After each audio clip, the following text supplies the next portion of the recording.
Well, in the weeks and months leading inevitably up to a national election, there's a lot of stuff that gets talked about in this place. And of course, you know what I mean, Schreiber, Mulroney, all the time.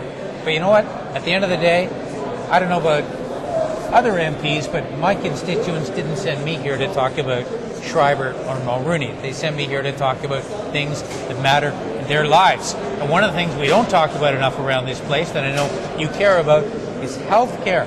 Now, to chat about that and the lack of apparent initiatives here in the Hill is my colleague and friend, Member of Parliament, Dr. Keith Martin. So, Keith, what's your take here? Why the absence of health care on the national agenda?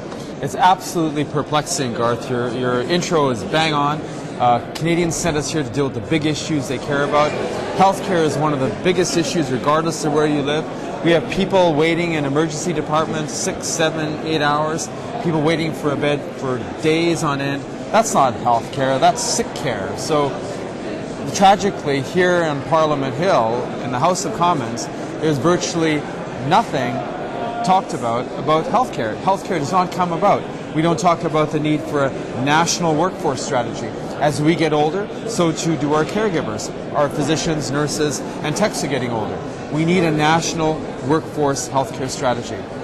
We also need to be able to work with the provinces to be able to, in my view, make amendments to the Canada Health Act to allow models that work in our country. We talk about having the best healthcare system in the world. That's bunk.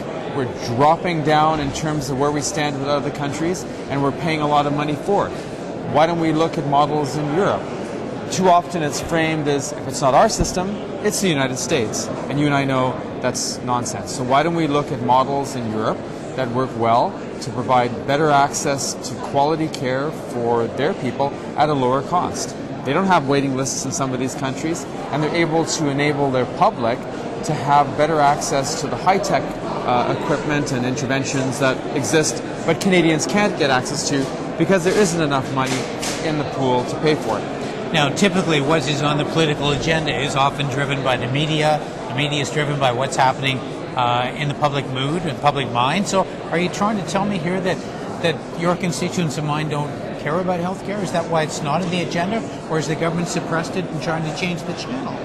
I think, Garth, that when you're sick, you're too preoccupied about getting well or caring for those who you love who are sick. You don't have time to politically advocate for putting health care on the agenda. So I think it's very convenient for the government to basically not look at this and hope that they can divert attention to other issues. But this is not going to go away.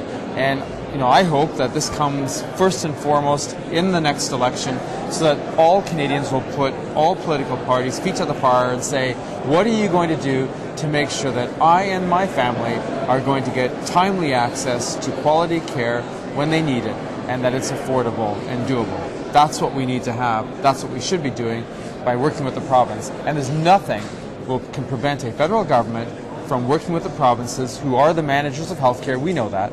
But we have a leadership role. Mr. Harper, I believe, thinks that he believes in a small, runty government in Ottawa and stronger provincial governments. But we're Canadians that move across our beautiful country, and a Canadian, regardless of where they live, should have timely access to quality care when they need it.